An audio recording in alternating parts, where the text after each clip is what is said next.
exchange that we are having. And I am one of the co-founders and co-CEO of the Farm of Francesco, which Maria Virginia here is is also the co-founder of and co-CEO, and Carolina Alzate, that is one of our panelists that you can see on the screen, is also one of the co-founders. The run of the show for today is after I finish talking, which will be in 1.5 minutes time, Maria Virginia will take over to tell you a little bit more about the Farm of Francesco, who we are, what we do, why are we here. Then we'll turn over to Eduard Muller to actually provide us with the core of today, his presentation on regeneration. And then we'll continue with the Q&A, with the discussion, which firstly will feature Carolina, Shamiso, and Miriam, engaging with Eduard, and then over to all of you, everyone, to continue this exchange. Feel free to send your comments, questions as we go along. I will be moderating the whole thing, but feel free to feel at home as much as you want.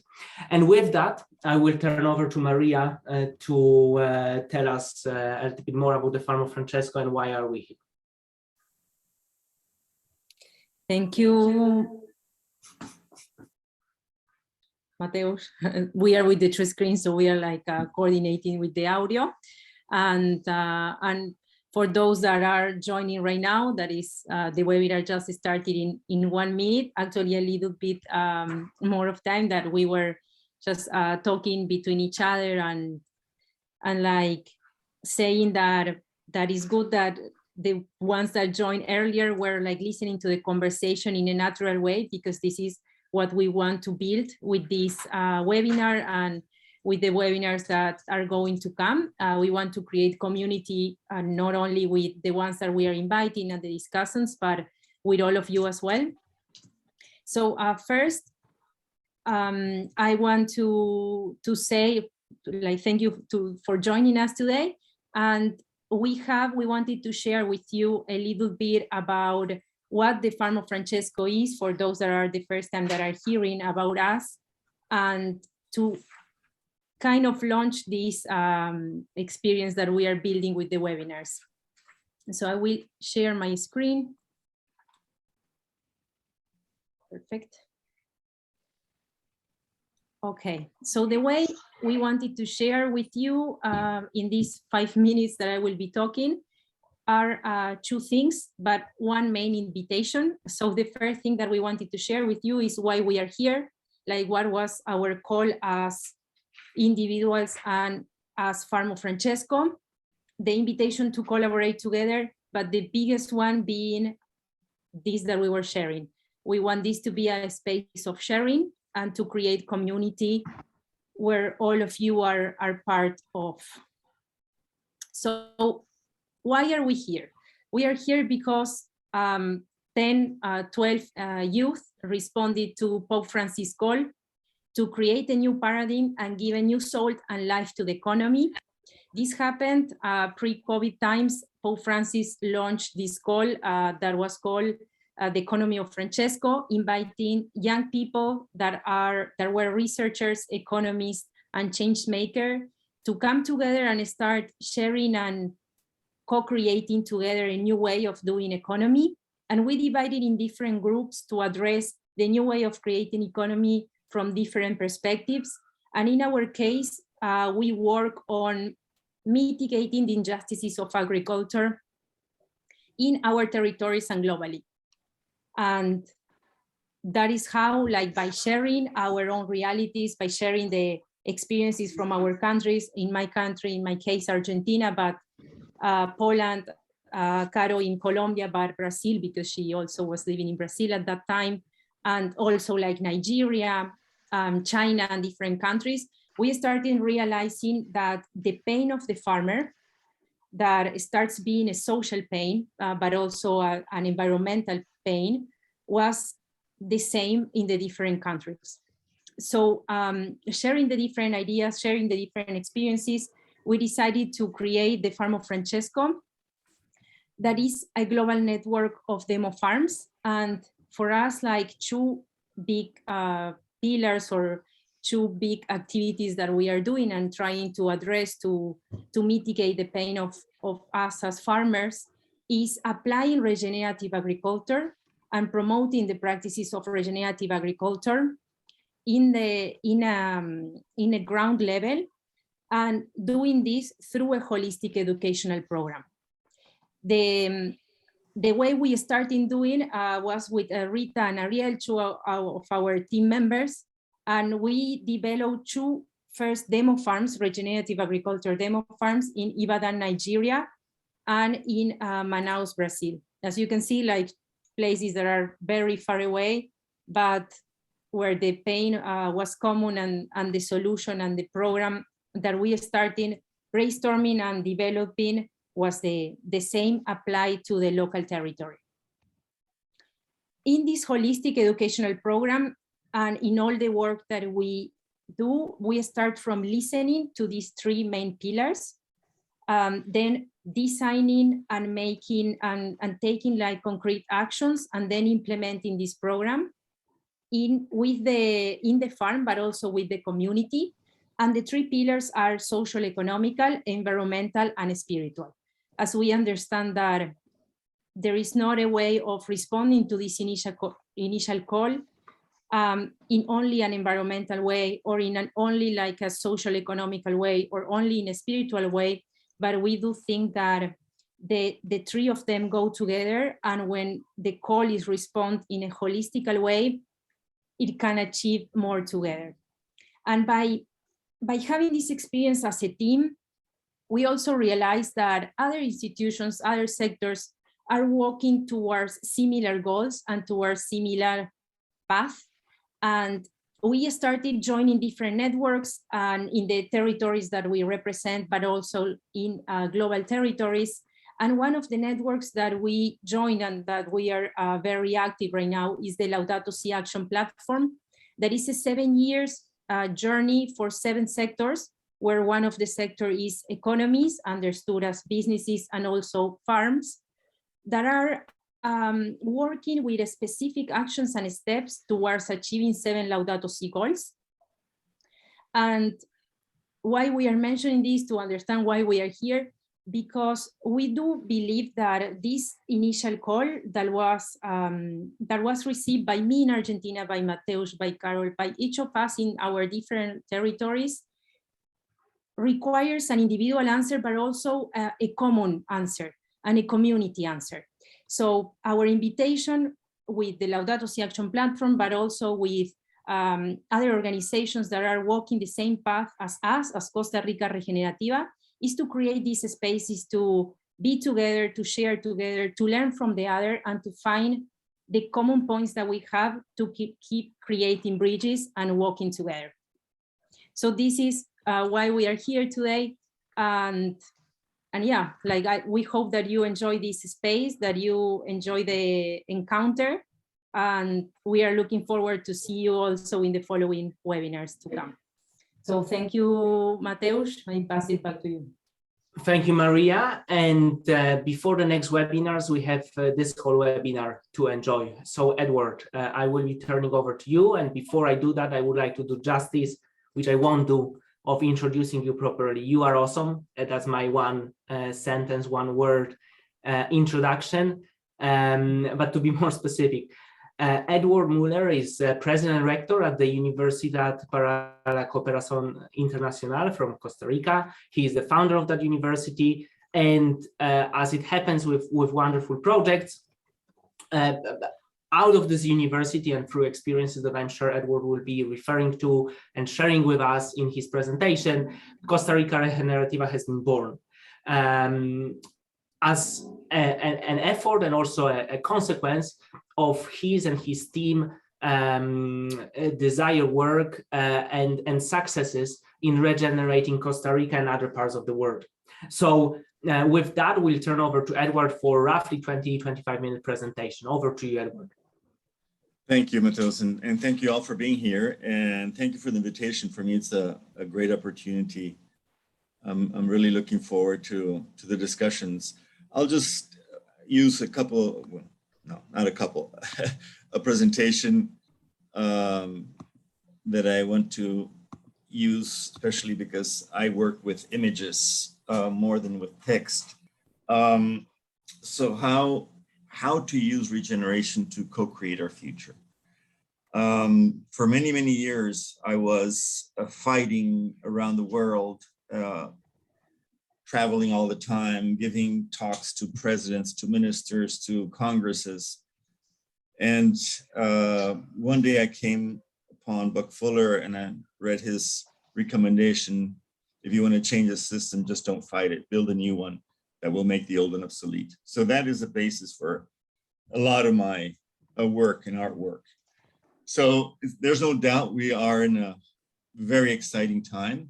This is Watson, IBM's powerful computer that has allowed us to evolve in artificial intelligence and all this technology and all this amazing world that is being even more accelerated by the quantum computers, which are millions of times faster, millions of times more powerful. This will actually lead us to some unknown territory where these machines can probably be more intelligent, quicker, and could potentially go to science fiction and take over our planetary communications if they wanted to.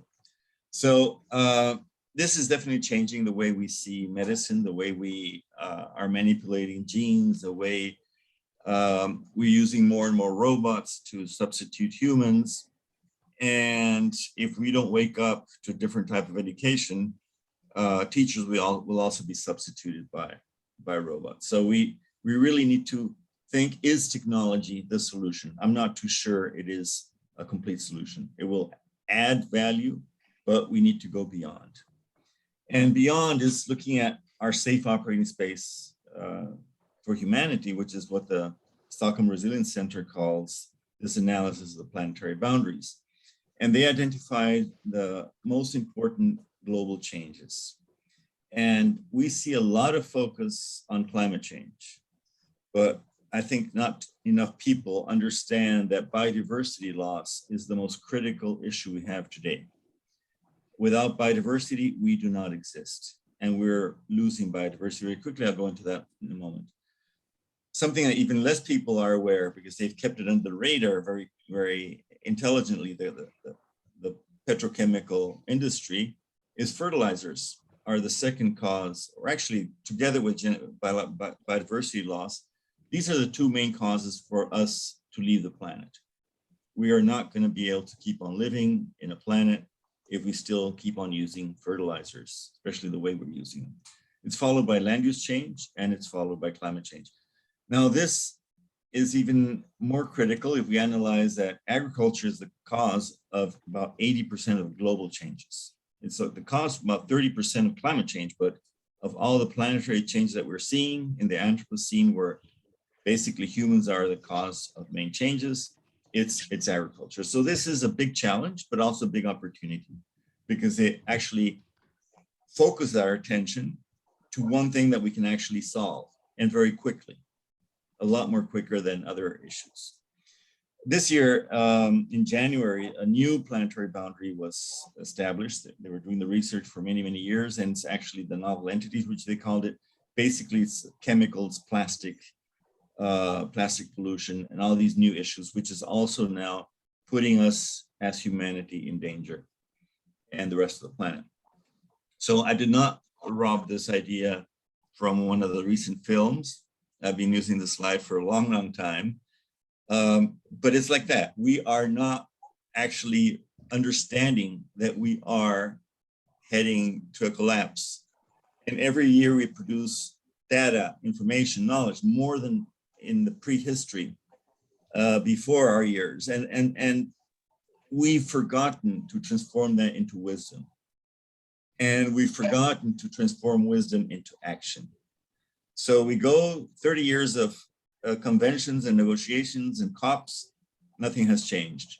And if you look at the definition in Wikipedia of wisdom, it's the ability to think and act using knowledge. It's the experiential self-knowledge, the non-attachment, and the bringing of ethics and benevolence, and other issues that are so human, but we are thinking of solving everything in the technical, academic way. So I have three big challenges that I think are the cause of why we're in here. First, we think of ourselves often as not being part of nature. So we need to understand that humans are nature. We are part of nature. We're not outside of nature looking at it.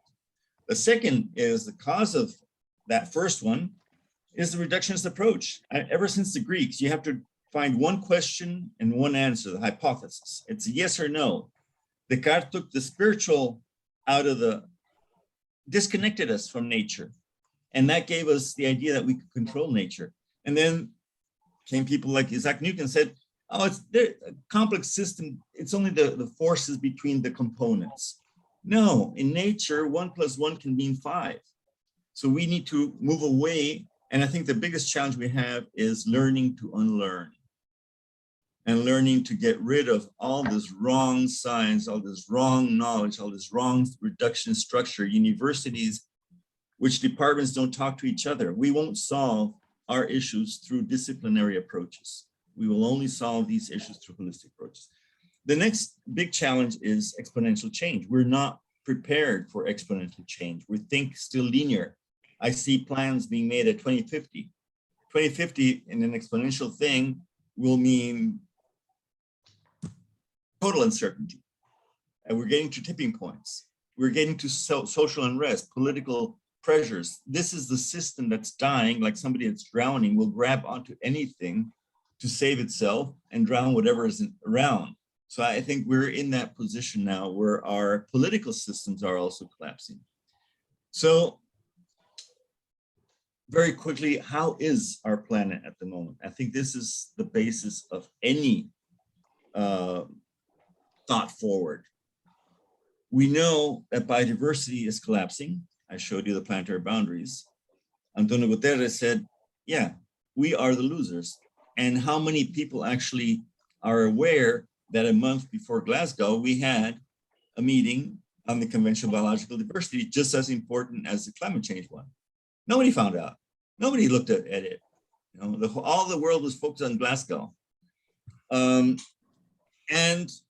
it's all over it. I mean, if we do not regenerate our biodiversity, there is very little chance we have of moving forward. A lot of focus is on climate change. Yes, I'm not saying it's not important. It is hugely important.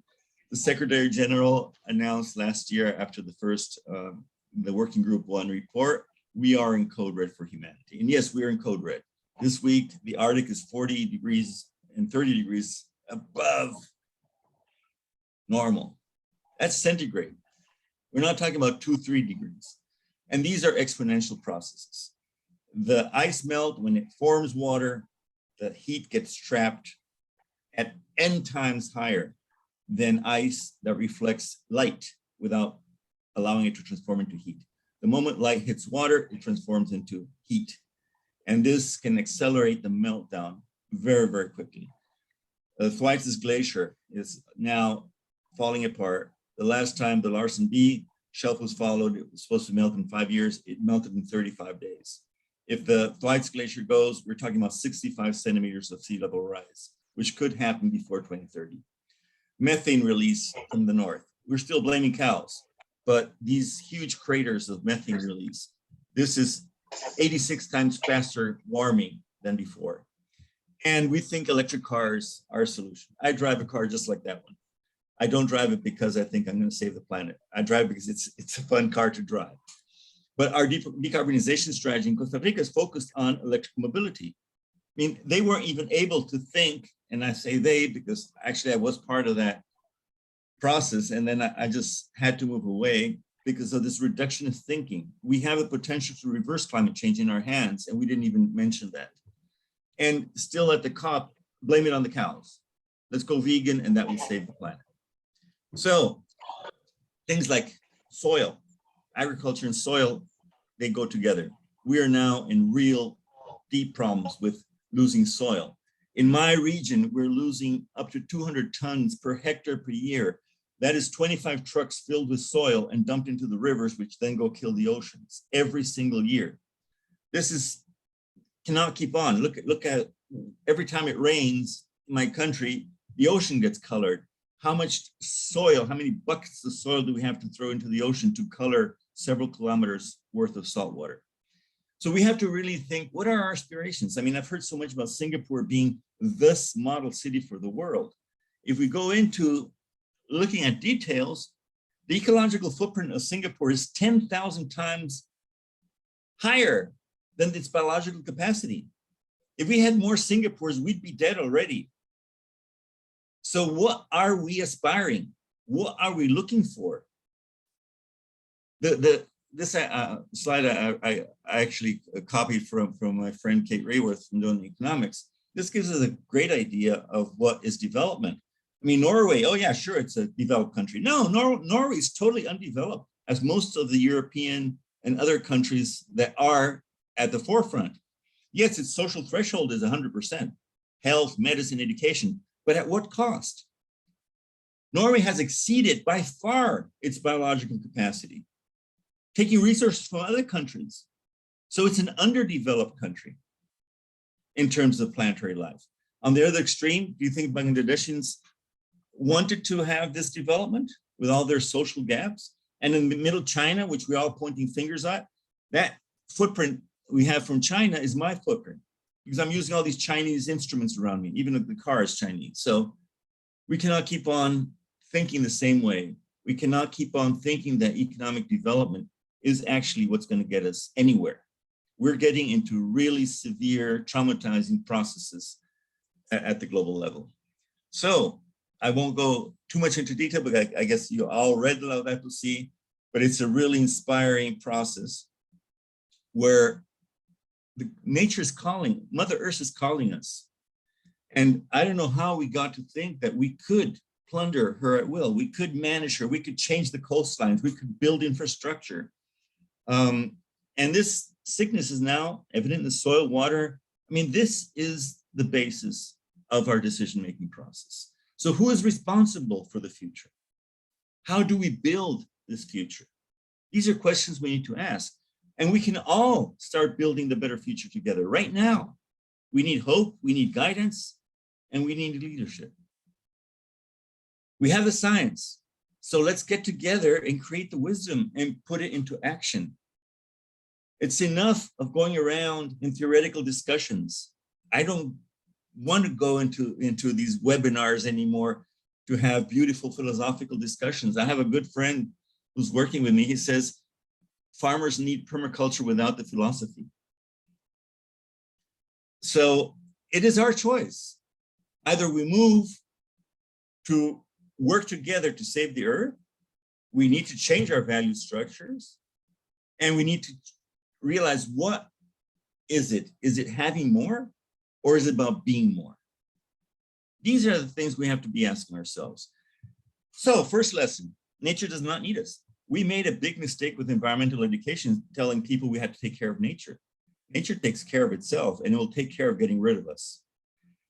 It gave us many warnings: floods, droughts, heat waves, all these different processes, mostly affecting the unfortunate part of the population that doesn't have all the things it needs to have to protect itself and become resilient. So I think Mother Nature was very wise and said, okay, this is a fire drill. This is my last gift to humanity. Have it.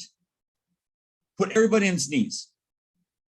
Hollywood actors, refugees, politicians, all of you go on your knees for 2 years.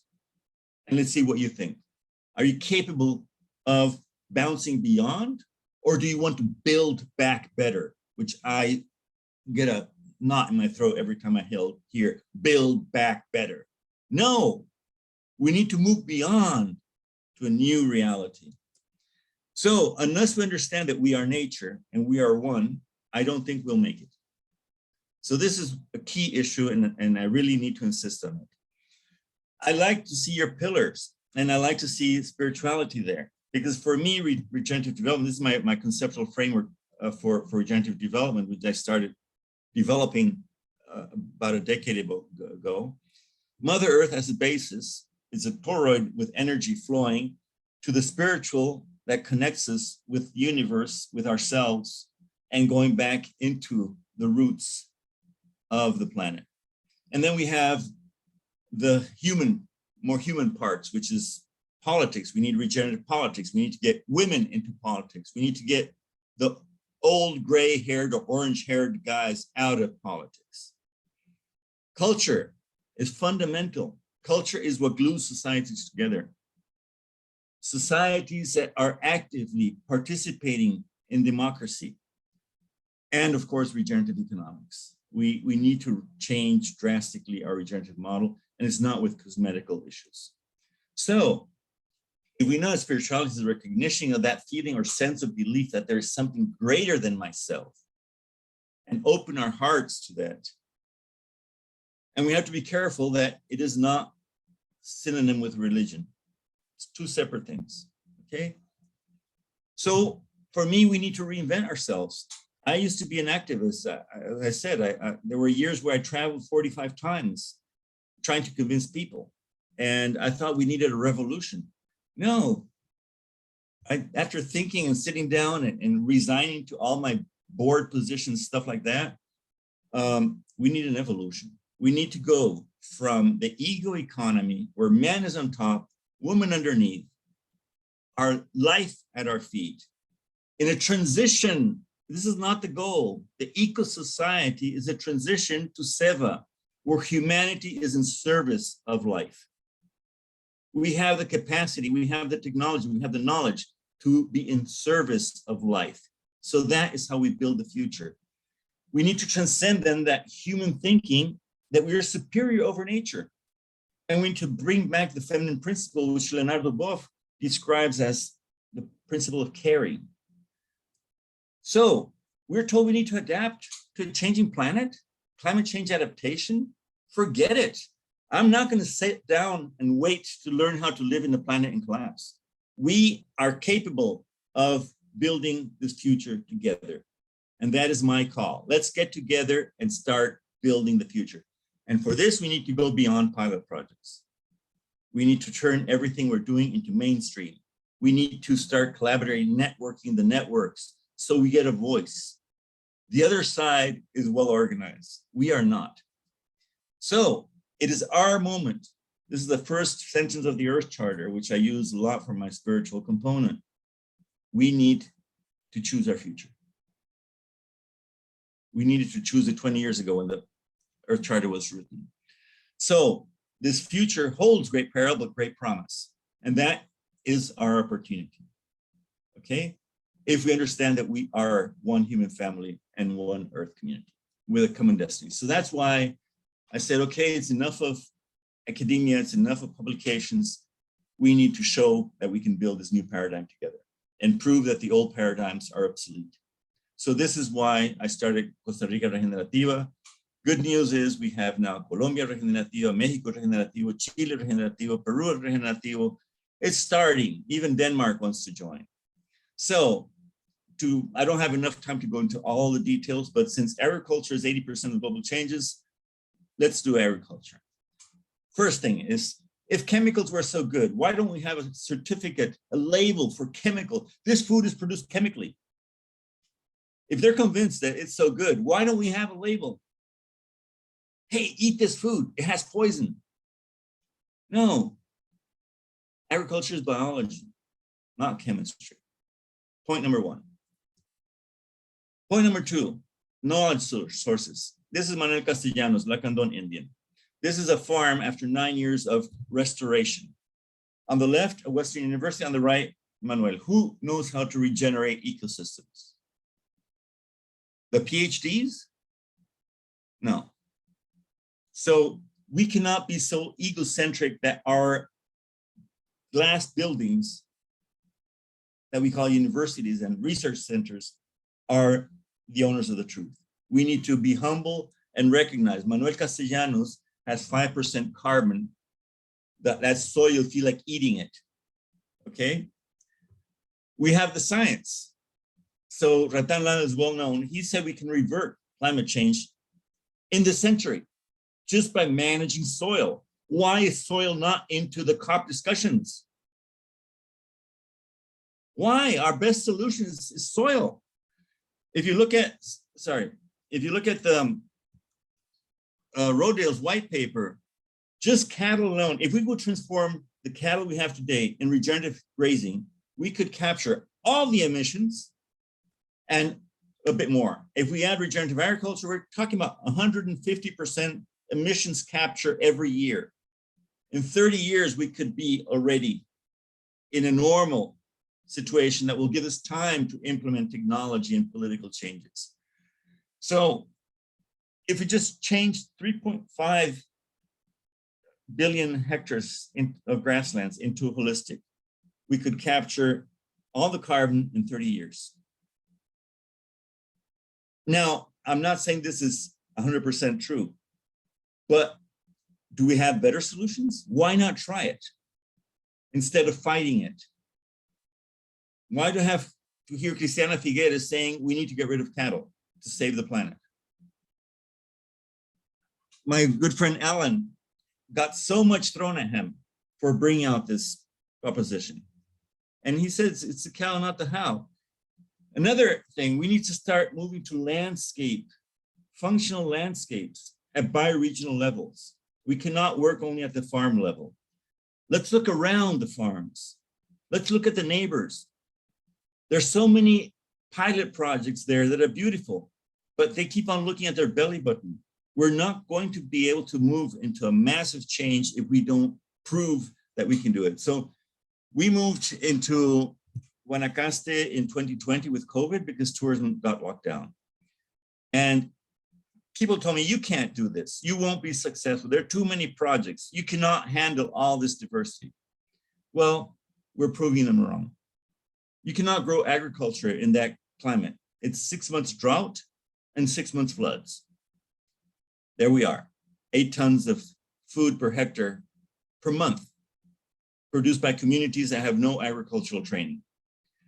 Regenerative tourism, a motor, we need a motor. So now bring these farmers to sell to hotels and restaurants directly without bringing the Walmarts and the Price Marts of the world to take the profit. Diversifying the economy, making it inclusive for all people to be part, working with local governments, working with public policy, working with education, working with technical schools. So it is a complex issue, but with very simple instruments throughout the process. Nothing is complex. We're not talking about rocket science. We're bringing indigenous knowledge together with traditional knowledge, together with science. These are our family farms. We had 2 hurricanes in the month of November in COVID, and things kept growing in spite of them being flooded. We turned this soil, degraded land, into these abundant farms.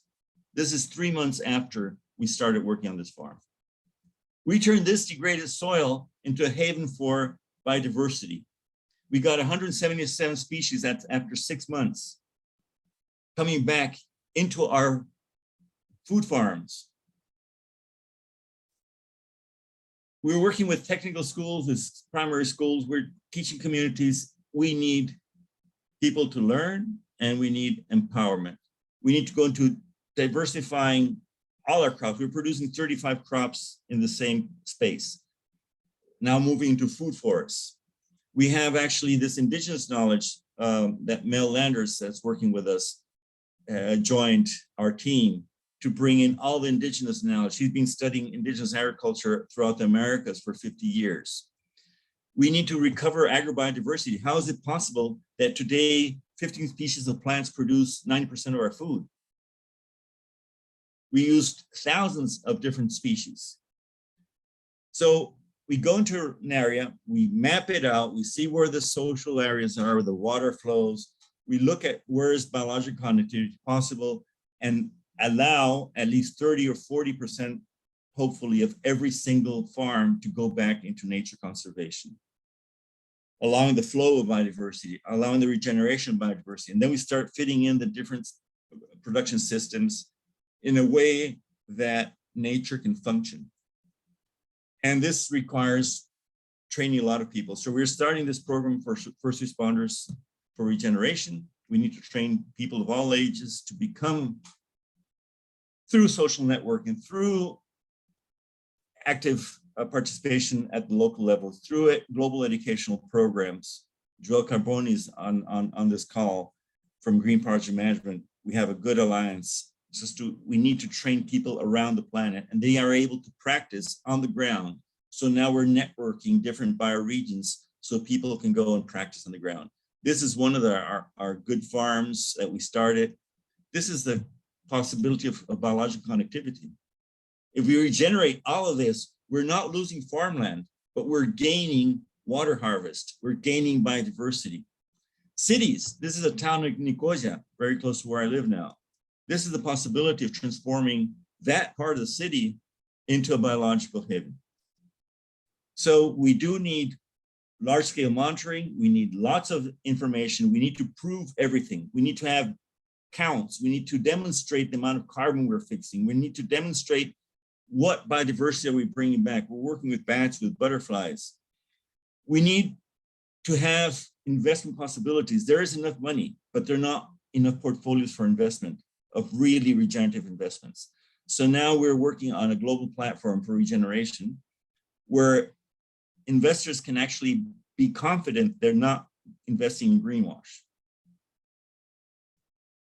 We need to change education. So instead of competition, we need to work together. We need to co-create. And here, a farmer without education has the same saying as a PhD at a university. So how do we move into a co-creation process where we exchange knowledge openly, all open source? I don't want anybody paying. I didn't accept the publication of a chapter of mine in a book because this company charges $40 for people downloading that chapter on the previous book they published, where I published it. No, I'm not doing anything anymore with paid. We need innovative programs. So this is where GPM, our long-term partner, has been very, very helpful and critical to this process.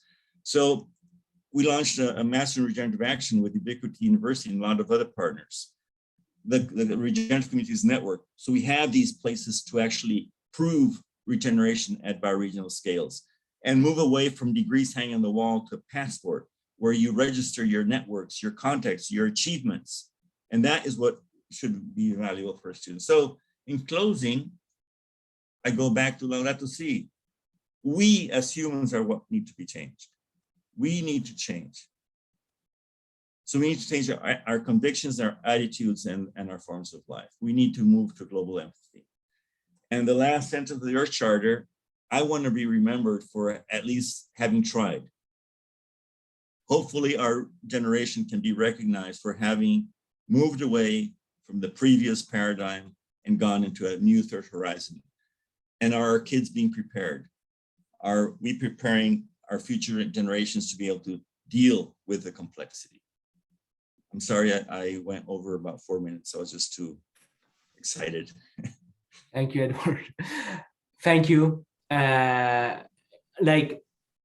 super happy I have the role I have, because it is not my job to be engaging in a Q&A with you right now, because I would not know where to start. It has been so incredibly rich and so action-oriented, comprehensive that I'm overwhelmed. That's why I will turn to the more beautiful part of the human population, our three beautiful discussants, all of whom are women: Carolina Alzate, Shamiso Mupara, and Miriam Salussolia, whom I will briefly introduce, and then we'll follow with the questions, which can be turned into a little bit of a discussion with you, Eduard, and between the four of you.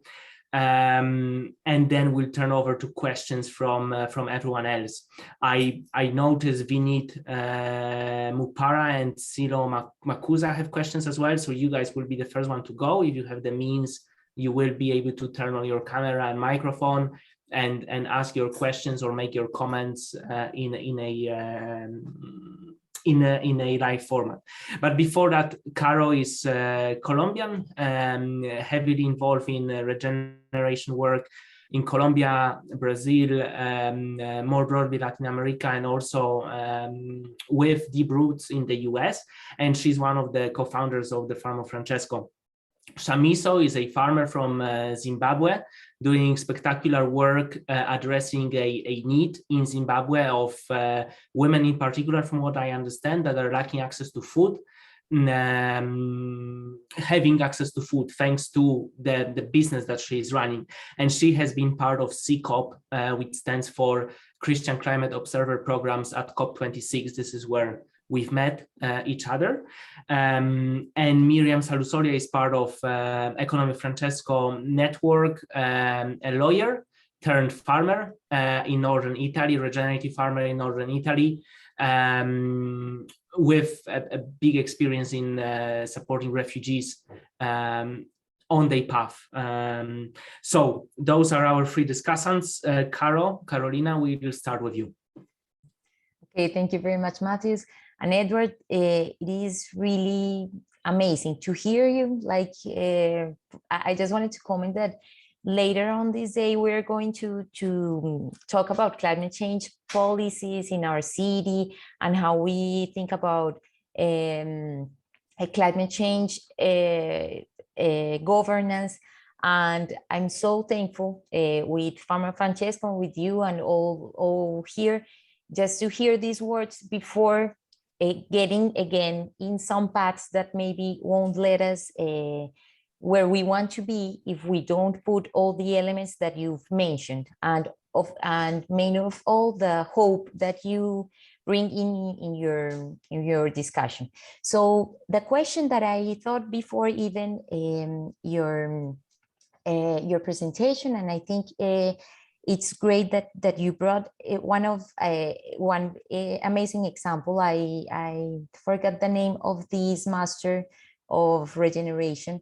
It's about indigenous communities, because like hearing and learning from the voice of indigenous people, of our indigenous people, it's one of the principles to take in account this knowledge. So what paths do you know or do you propose for science and the academia to accept, learn, integrate, and welcome these other logics and other knowledge that are valid and are more compatible with the order and dynamics of nature? Like, if you can tell us, like in the how do we do that? How do we give space for their voices and their knowledge? Thank you very much. Yeah, I go back to a meeting we had with UNESCO and CBD many years ago in Montreal. And this person, of course, I won't mention names, from this famous university, gave a talk, and she says, I'm an expert in indigenous knowledge right now, because I spent 2 months with this indigenous group in Nicaragua. And I knew the indigenous group, and they were really pissed off at her. And they actually gave her wrong information. This is the indigenous leaders are good friends of mine. I knew about it. And it was the arrogance of a European going into indigenous communities for 2 months and saying she was a holder of indigenous wisdom. That is not the way to do it. How do we do it? We have to put them at the table at our level, but we cannot expect them to speak our language. I'm not talking about language as bidi or whatever. I'm talking about the knowledge language. If we are reductionists and we go in with a reductionist mindset, we won't understand a word. So we need to prepare ourselves with biomimicry, for example. I have now 2 biomimicry professionals working in my team, getting us to understand how nature functions to be able to actually understand what we need to do. So one example, what did Manuel Castellanos do? He goes out and spreads balsa seeds in the wind, in the land that they've quit using for agriculture. And nature takes care of itself. The balsa grows, that changes the microclimate. And then walking in these forests with him, I saw a papaya tree and I said, hey, can we have breakfast at 5 in the morning? He says, no, no, no. That papaya is for the toucans, because the toucans bring me this and this and this and this tree in the seeds they bring. So why do you want to build artificially if nature can do it? We just need to learn how nature does it and start imitating. So when I hear that they're going to plant 1 trillion trees in Africa. I haven't really worked that much in Africa, but I know if you plant 1 million trees in any tropical country in my part of the world, within weeks, it will be overcrowded with weeds and it will not grow. It needs to grow in the shadow of trees. So you do need to bring in the big trees, the fast growing trees, the pioneer species that create the conditions as if in the forest, when a tree falls down, what grows fast? These secondary vegetation that are pioneers and which allow then the primary trees to grow under the shade. So if we come in with a training in planting trees in a row and fertilizing, and we go and try to learn from indigenous knowledge, we won't be able to do it. So you need to really change your mindset, open your mindset, go into real holistic thinking, because it's not 1 + 1 + 1 the way the indigenous mind works. It's all this dynamic process. They don't look at a system in the components. We look at a system by the components. We literally dissect the components to death and think we understand the system. They understand the system by the interactions. And if you want to understand a system by interactions, you cannot have walls dividing the departments or the schools. It has to be a horizontal, really transdisciplinary approach. So if we want to, we need to change ourselves before we can actually have access to all this wealth of knowledge. Thank you, Edward. Caro, would you like to comment in any form and shape? You have some time. No, I just want to thank you, like, for bringing this and the way that we want it. Even in the question, like, what do we have to do? And the answer, we have to work on us before, you know. So I think that it's a very important invitation for us, the ones that are thinking regeneration and wanting to do something. I really think we have also to question ourselves of how are we doing that and who are we talking with. So thank you so much, Edward, for that. Thank you, Caro. Now we are moving to Shamiso from Zimbabwe. Over to you. Okay, a very good day to you all. Thank you, Edward, for such an eye-opening presentation. I'll start by commenting to say with regeneration agriculture, it's quite very foreign, especially in countries where monoculture has been practiced for the longest time. We have been growing maize, we have been growing tobacco, we have been growing all sorts of cash crops in the name of economic development, but without really looking at how many families in rural communities are actually benefiting from this. We hear about millions of dollars that are coming in through the tobacco, farming or tobacco agriculture, but the country is getting hungry. We are growing more tobacco minus all the grains that we need for food. And the country is getting more and more hungry with each year. And tobacco also growing also comes with a lot of deforestation, because most of the forests, they are the ones that are used for tobacco curing. And now with a lot of climate-induced floods and droughts, families can't even feed their own because no one has grain storage anywhere.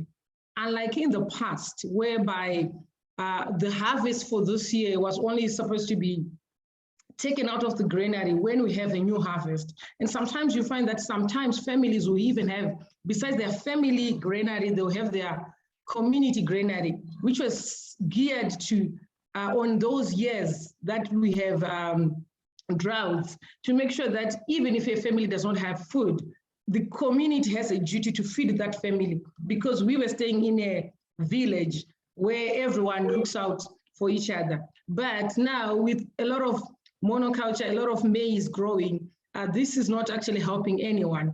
And you realize that in communities that are experiencing droughts a lot, they only are active during the rainy season, which is from November up to about March.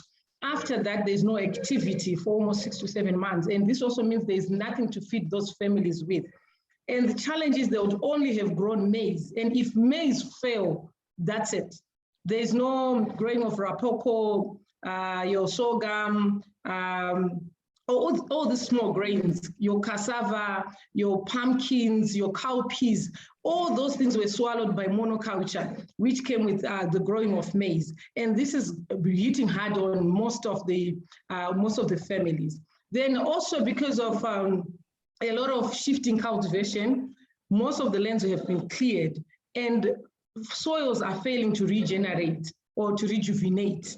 So you find that most of the water when it rains, because our soils are hard and crusted, all the water runs off to the rivers, into the oceans where we can't even use it. Whereas we needed a situation whereby the tree roots, organic matter, actually keeps the water and keeps the soil moisture. So this is what I've observed in the communities that I work with. So what we are trying to do now is to introduce or to bring back nature-based solutions. But there's also resistance because there was all this growing of maize using synthetic fertilizers. And people think the more you add fertilizer is the more you get the right crop yield, but it's not happening. It's the more fertilizer added, more soil is being spoiled, water is being poisoned, but we are still hungry. So at this stage, it's how best can we win people or communities from monoculture or this modern agriculture back to nature-based solutions, whereby almost every ground was covered. You find that there's grain, there's cowpeas, there's all these creepers and beans all in one field. And it was to make sure that the soil is never exposed. So how do we win communities? How best can we marry nature-based solution in modern agriculture for better crop yields? Yeah. We've tried many things. As I said, when we came here in this province where I'm living now, with degraded soils and extreme climate, we were told you couldn't grow. So what do? We get 1 hectare, 30 families that were starving. We had suicides in that community. I saw mothers crying because they had several days without feeding their kids. Everything was locked down. There was no tourism at all, and they all depended on tourism. What do? Do you go and fight the system? No, you show that you can do it. So we started 1 farm with this community, as I mentioned, 8 to 10 tons per hectare per month. We're talking about 100 and over hectares per year in less than 1 hectare. We started working in the only area that grows food, vegetables in this province is the highlands in the southern part of the peninsula. And we started working with farmers there that were all chemical to no avail. And I said, no, that's not going to work. And so the team actually took the initiative and talked with the sons and daughters of these farmers. And the sons and daughters of these farmers asked for a piece of land. So one father gave him 50 square meters. Another farmer gave his son 1,000 square meters. And within a few weeks, the kids were producing more diverse, more quantity without spending on fertilizers. And you look at the price of fertilizers, they've doubled and tripled over the last few months. This is the best opportunity we have to make the change. So now the old farmers are starting to rethink their agriculture. Because their kids are successful, because they already opened a regenerative food market in the town, because people are now asking for regenerative food. It tastes better, it's healthier, it has more minerals, more vitamins, and we don't kill the soil. But you need to also work with water harvest. You need to work with bringing nature back around every single farm so that the water does not run off. You need to really work with mulch. A lot of mulch, and people are still thinking of bare soil and plowed soil. Tilling is the worst thing you can do to the soil. So we need to focus on the health of the soil. And what is the health of the soil? Mostly fungi. The mycelia and then the bacteria that attach to it, and it starts building life from underneath the soil. And if you use mulch and really cover every single bed. With students, they have a hydrometer. So I went there and they were preparing some beds with mulch, some were still without the mulch, and they had the haystack that they were using for mulch. And I went with these girls, 15-year-olds in this high school, and I said, okay, stick your sensor here. Where the soil was barren, the bed was there, a nice bed with compost and everything. We had 13% humidity. We went to the next bed that already had the mulch, 36% humidity. We went under the haystack, 48% humidity. So they got convinced about the role of mulch. And basically, if you just use mulch alone, you can start regenerating. And then diversifying, that is resilience. So we put in one bed 12 to 15 crops that fight each other in terms of pest control. So you have certain products which you can mix and they'll together fight the pests. Bringing the good insects. 95% of the insects we brought back were wasps and ladybugs that control the pests. So my recommendation is start these, and that's where I suggest that pilot projects can be good if they're demonstrative, if they're training facilities where you bring the farmers in. This community, Tepato, which is one of the 9 or 10 farms that we have right now, it's actually receiving technical people from the Ministry of Agriculture that want to learn. And these are communities that didn't have any practice in agriculture 2 years ago. So we just need to demonstrate the better paradigm, how we build it, and quit fighting that old paradigm. The chemical salesman and the university that's still producing agrotoxicologists instead of agriculturalists will die off. Don't even waste your energy fighting them. Just build demonstration sites and bring all the communities together to come and learn and then replicate. Start small, but make it grow fast. Dream big, start small, replicate quickly. Thank you, Edward. And as with Caro, Shamiso, you have the floor. Oh, okay. Thank you so much. I'm sure I'm just going to comment on the demonstration sites to actually say, I think that's the way to go. People want to see to believe. They don't want to be told. So I'm sure we'll work on the demonstration sites. Some of them we've already started on them. I think maybe later I can actually share my screen and show you what we are doing in Marange to improve the soils. I'm just trying to figure out how to share my screen and show you where we have actually done a demonstration on improving soil using organic matter, but it's still too early to tell whether crop yields will be improved for now, because it's something that we started only last year. Thank you. Alan Savory has his farm in your country. Yes. Go visit him. I know. Go visit him. You'll learn about holistic management. It's beyond cattle. Yeah. Thank you. Take me with you on this journey to visit Alan Savory's farm. Now we move to Italy. Miriam, the floor is yours. Yes, thank you, Mateusz. Thank you, Edward.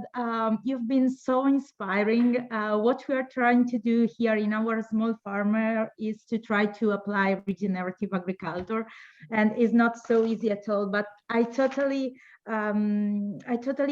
agree with you when you say that agriculture is biology, is not about chemistry.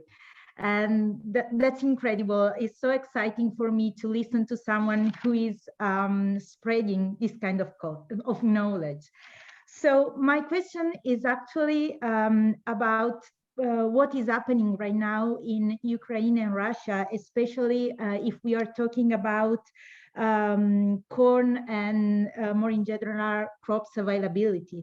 We know that Ukraine is one of the bigger producer of cereal, and that they are exporting them all over the world. So yesterday at European level in Europe, they were discussing about how to face with this crisis. from an agriculture point of view. And many politicians are just saying that, first of all, we should use more fertilizer because this would allow us to have a bigger production. And they are saying also that we should start using all the land that right now are set aside. So I would like to have your opinion about this. And I would like to ask to you, how could regenerative agriculture help in this sense, in this context?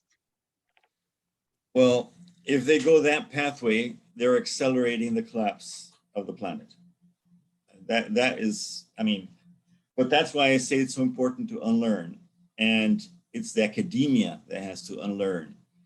Universities have been subsidized by the petrochemical industry to a point of brainwash. They are brainwashed. They're not thinking. They're not analyzing. They're just following instructions. And if you think you're going to increase productivity, you're going to kill the water. You're going to kill all the rest of the biodiversity, turning all the unused land into fertilized land. That is just going to get us off the planet quicker. Now, are you going to fight that? How many petrochemical lobbyists are funding this process, are buying politicians, are buying academia, are buying expert advisors?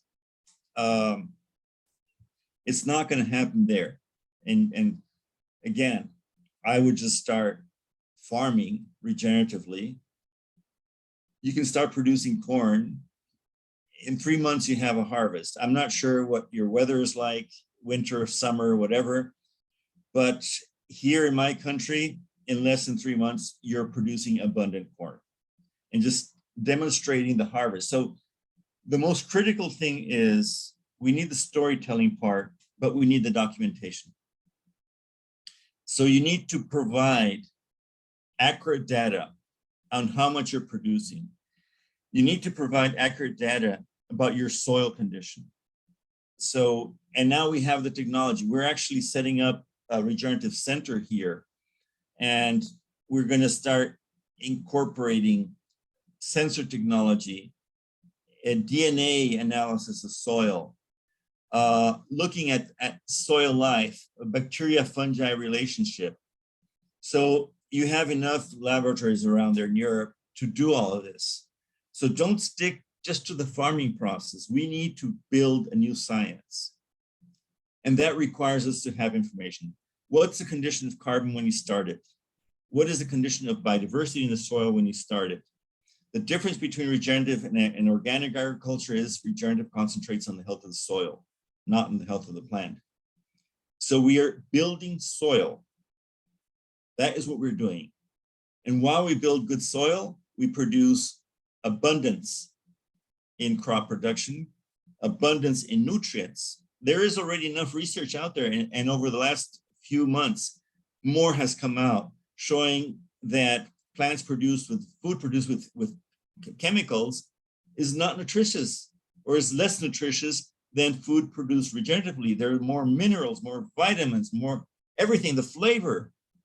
So we just have to look at the good side and show it and show it and show it. And then if you get a network and every single community has at least one demonstration farm that is measuring, within a year, we have enough data to show that academia has failed, science has failed for the last 50 years because they sold their soul to the petrochemical lobbyists. I won't surprise you, Miriam, by saying you have the floor. Thank you, Eduard. You are I totally agree with you. And as I think that the difficult point is that as very small farmer, we are very small farmer, and sometimes our voice is not so well heard. Yeah, I totally agree with you. I think we have to start, even if it's difficult, I think we have to start to collect more data and to show that is possible. May I interrupt one moment? Yeah. stop thinking right now about how small you are and start thinking of how big you are, showing that we can change and build a better world. And that's why I said, go to your neighbors, go to your next communities, get all these small farmers together. And I mean, there's enough material out there in YouTube to learn how to do regenerative agriculture. We have a lot of videos in Spanish. We're starting to put them out in English, but if you go to Costa Rica Regenerativa.org, there are videos there on how to produce compost, how to do all this, and we're going to be producing a lot more. And there are all these other marvelous places producing information. So just how many farmers do you need? 100, 200, 300? Will that make a difference? Yes, it will make a difference. Don't try it alone. And that's why you have this beautiful network, the Farm of Francesco. Get together and get the best experts in whatever you want to call it. I'm not going to go ever into discussion if it's agroecology or regenerative or organic agriculture, that's what they call it in Cuba, or permaculture. I don't care about definitions anymore. We've wasted so much time discussing definitions. We need action. So mix whatever you want. Get a little bit from permaculture, get a little bit from here, but just do it. And then start taking data and start seeing, okay, what gives us better results? Let's redo the research. We know academia failed. We know science failed. And they're relying on statistics instead of reasoning and common sense. And statistical models are not going to prove anything in complexity. I'll do it. Thank you so much. Thank you, Edward. Thank you, Miriam. Thank you also, Carol and Shamiso, for this not moderated, but pre-prepared, not pre-prepared, but like this part of the Q&A in which you have invested your time and energy to like make it a success as it was. So super big thank you to you. Feel free to keep your cameras on and just be with us as you are. We'll move to other questions. We have 20 minutes roughly for that. So don't feel rushed, but at the same time be aware there are other people who want to engage in this discussion.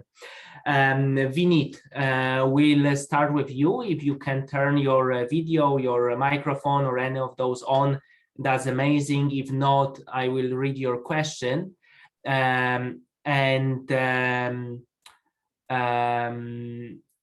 we'll move to Sibo. Winnet, are you with us? I think you are.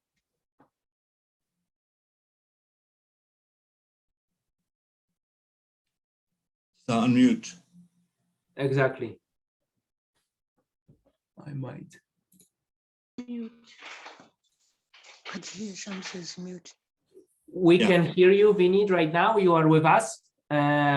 We cannot see you yet. If you want No, she's not talking right now. Yeah. Can I please bring your plate?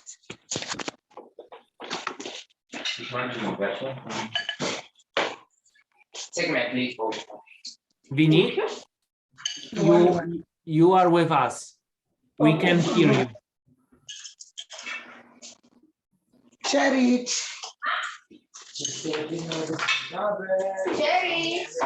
Okay, let's if you have a question, Winnet, I understand you have a problems with being able to speak. So like, feel free to type it. We'll get to your question when you type it in the chat. And then Sibo, can you make yourself visible and audible to us?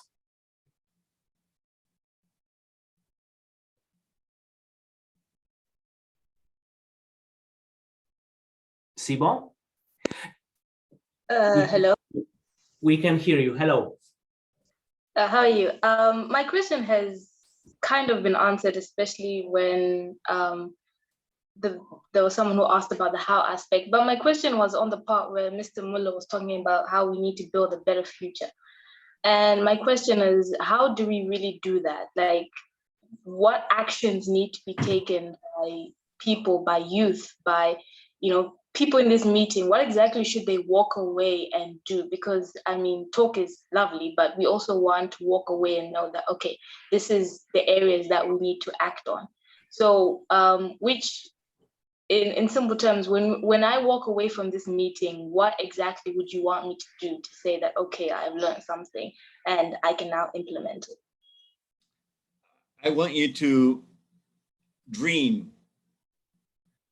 I want you to dream of your future. What are you looking for in your future life? Regeneration is about a complex situation we have that needs holistic solutions. And they are solutions, as I mentioned, in the economic dimension, the social dimension, cultural dimension. What is your strong point? Is it culture? Then start working with youth, giving them hope and enhancing the authentic culture that is needed to bring these groups to work together, moving away from the brands, moving away from the ego, moving away from the mirror, moving away from Instagram and here, yeah, this is my life, to actually getting together and making the changes. See, we need changes in every single direction.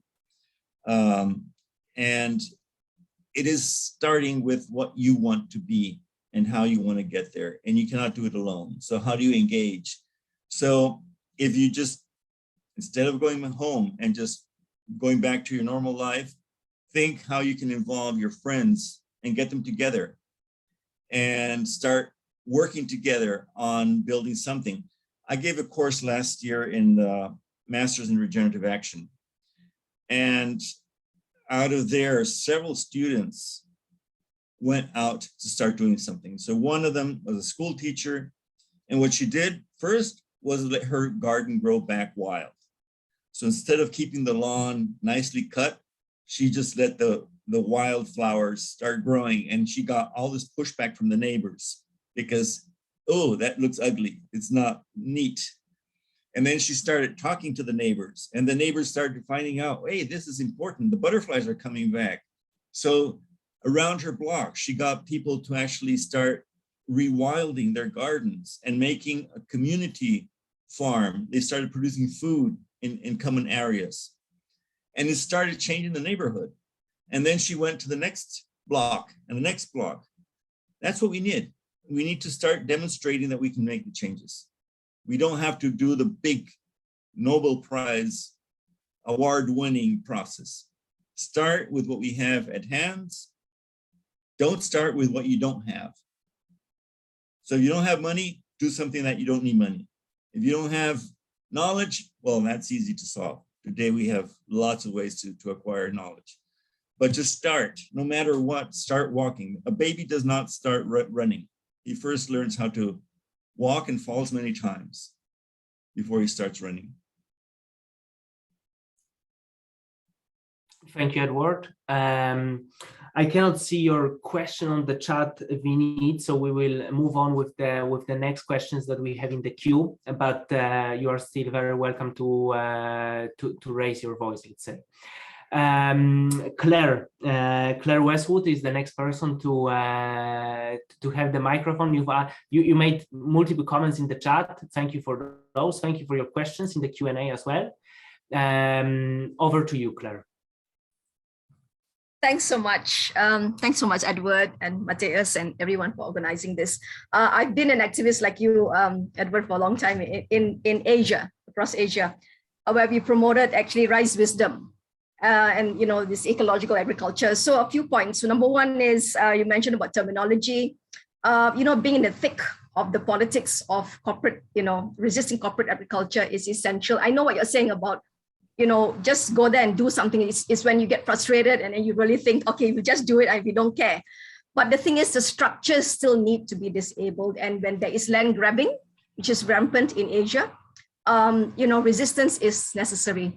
Food sovereignty, they don't have access to water, they don't have access to seeds. We have seed laws that restrict farmers, criminalize farmers. This is happening in Asia, it's happening in Africa, it's happening worldwide.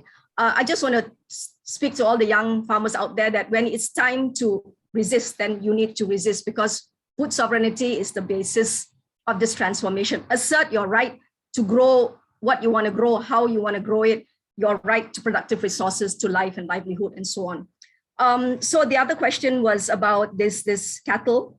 I get your point that, just don't demonize the cow, but at the same time, we can't deny the role of the livestock industry and how much they actually emit, and they're literally getting away with murder. So especially in the global north, our appeal is that, yes, please do cut down your meat intake, your milk intake, and if you do need livestock, yes, do it in a sustainable manner. Okay. But I think, Eduard, if you can address for the crowd this modern day kind of thing about vertical farms, hydroponics, which I don't support, but is gaining a lot of popularity. It seems to be very attractive to urban farmers, up and coming farmers. So if you could address that. Of course, we know the reasons, but I think people sometimes are not so convinced, and they think, I have no space, I have walls, and so on and so forth. Churches are doing it. I try to discourage them, but at the same time, they want to grow something. So I just want to support that as well. And maybe you could just speak on that. But other than that, thank you so much for this, wonderful evening. Okay, I'll go to the cattle. There again, it's an unlearning process. And there again, we're getting data together to prove that cattle can be net negative. It actually captures a lot more carbon in the soil than what is emitted in methane. The methane in the tropics transform very quickly to CO2.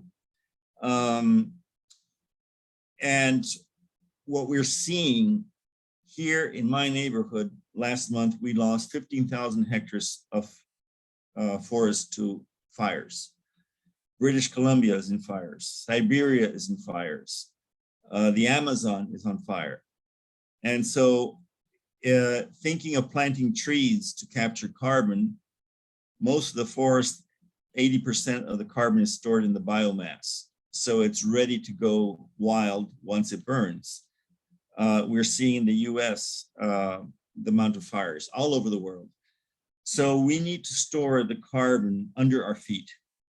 And the best way to do that is with a grazing ecosystem. If you look back in the evolution of the planet, the Great Plains in the US and the Great Plains in Africa were the areas where most of the carbon was captured, or a lot of carbon was captured. Not even talking about the ocean, but the Great Plains had several meters of very rich, carbon-rich soils, and Africa too. And that happened because there were bison, millions of bison that were herded by wolves. So the thing is, with holistic grazing, you manage it in a way that you put the cattle on the ground, on the pasture, when the roots are the deepest. They eat the green part, the plant will release an equivalent biomass of roots, and it will start growing new roots as new leaves grow. And if you have permanent cattle there, it will graze again the leaves, and the roots will get smaller and smaller and smaller and degrade the soil. If you do it in a planned way, based on the growth of the plant, and you bring the cattle in, once the new grass is growing, the root system, the plants actually feed the fungi and the bacteria with sugar through their roots and start activating life in the soil. And they grow the green part, and they grow the roots to 2-3 meters deep. And when the cattle comes again, it will release those roots, and it's a carbon pump. And there are mechanisms that the fungi and the microtubes and everything where this carbon is stored and not degraded by bacteria and so on, it's very complex. But net negative, yes. We can actually harvest more carbon from the sky and put it beneath our feet with a pasture cattle ecosystem using forestry mixed with it, all these other techniques. It's not one. But saying that we need to get rid of cattle and we need to not drink milk and eat beef is actually wrong, because this ecosystem is what can actually revert climate change the quickest. And I'd need another hour to go into slides and explain the biological processes of it. But the reductionist thinking of scientists that go and measure the methane and multiply it by a number of cows and use that as data, that is completely wrong. The ecosystem itself is carbon negative if it's well managed. If it's badly managed, and I'm not saying cattle is well managed, 95% of it is badly managed, but we need to change it into well managed to make it happen that it actually reverts climate change. If you want to go look at Savory Institute, they have all the information. There is a good webpage also managed by a friend of mine. It's called Soil for Climate. And there are all these other sources where you can go. Rodale Institute has done a lot of research. Go into the non-traditional, non-reductionist research groups, and you'll get all the information you need. Thank you, Edward. Thank you. I think it was just one comment, was just that it's the industrial model of raising livestock that's fossil fuel heavy. I don't think it's just the methane, it's the whole system, it's the whole chain. That's why the emissions are high. I wouldn't eat or drink anything that comes from industrial cattle production, and even less from artificial meat and artificial milk. Thank you, Claire. Thank you, Edward. Now we have a question from Carolina Hinojosa, who's invited to join us as well. And if she can, please turn your camera on, and the floor is yours. So we are looking forward to hearing your question. And we will have one last question after this one, looking at the time, maybe two, but one for sure. Kata, over to you. Thank you, Mateusz. Thank you so much, Edward. It's really nice and inspiring to hear you. I have a question because I am not a farmer, but I am a consumer. And since I am a consumer, I'm thinking about the role also of consumers into the regenerative agriculture, because I think, of course, we can do something as a farmer, but we need also this idea, the holistic idea, also with the people that are buying something. And connected to it, I was thinking about the prices also. Like, it's not that simple. I'm from Ecuador, but right now I'm living in Italy. But if I think of the reality in Ecuador, people, especially farmers, are not paid well. So they are not, they don't have an incentive to produce well, because they know that they cannot compete, especially with the agro industry. So what to do in those cases? One of the principles of regeneration for me is local development. So I'm looking at people having food available, food sovereignty at the local level. Produce local, consume local. So in regenerative tourism, one of the things we're pushing for regenerative tourism, and we coined the term regenerative tourism about 12 years ago, and people said, oh my God, not another term. But one of the differences with sustainable tourism is that we really want them to buy from their neighbors. And we don't want the food to be transported for kilometers and kilometers and kilometers into the city and then back out. And this develops a whole local economy, which will make it easier for the farmers to gain more money. But one of the mistakes that is done, and even here, when we started working with organic farmers, we asked them, how do you put the price on your food? And they say, we go to the national table and we add 15%. And I said, why do you add 15%? You have 15% more costs. I don't know. They don't know. Actually, what we're now with collecting data, we're actually finding out that we're saving 30 to 40% of the investment needed. So you can actually sell regenerative agriculture potentially at a lower price than commercial, and then compete. We won't compete with the industrialized, where they use a machine that goes to 100 hectares a day. We only compete on the consumer side. And you asked that question as a consumer, Catalina. We are the ones that determine what we want to buy. We don't need to buy the chemical deadly stuff. And if we get enough people around us to start adopting consumption patterns, and you go to the community and start not buying that type of food, why do you want to buy processed junk food? You don't have to.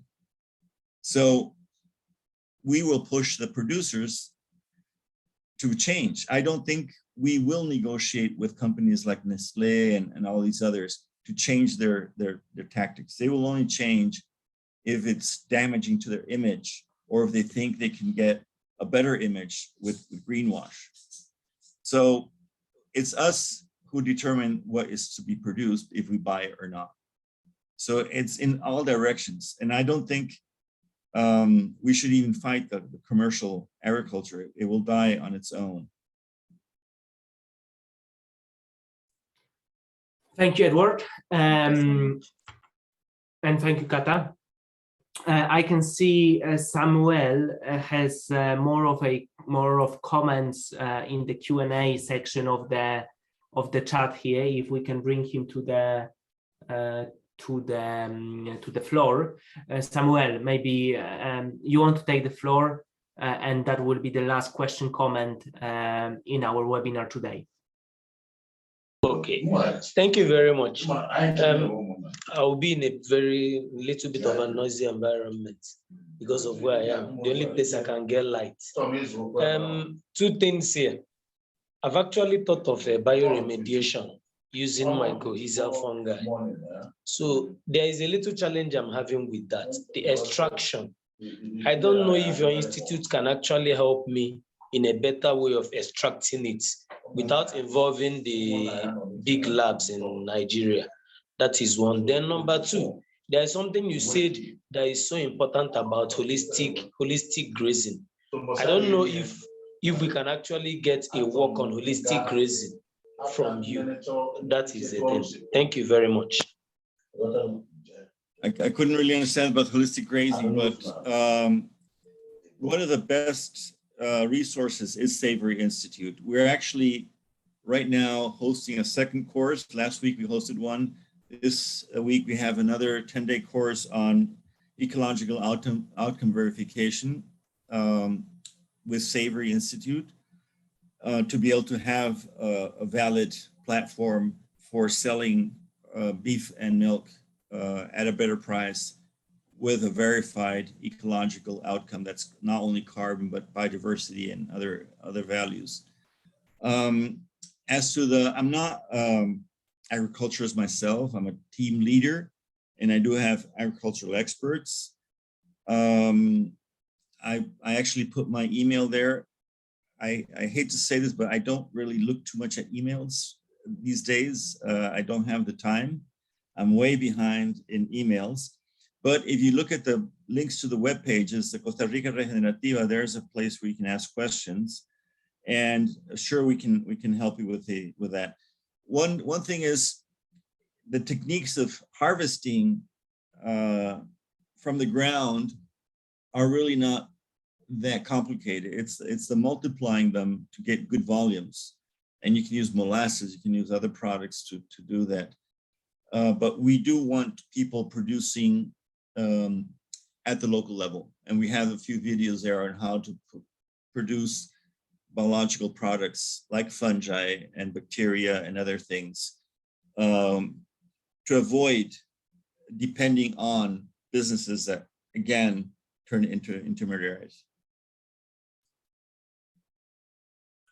Thank you, Edward, and thank you, everyone. With 2 minutes to spare, we are slowly wrapping up this inaugural Farm of Francesco webinar, co-creating our future together through regeneration with you, Eduard, and Costa Rica Regenerativa. Before we finish, I would like to turn to Caro, Miriam, and Shamiso, if she is still with us, because I cannot see her, for literally one sentence thought or emotion experience of this session we've been having together. And then over to you, Edward, for maybe one last comment, question, ask, request, whatever that is. And then 30 seconds from me, and we are all free to go and dream. I would add dream together.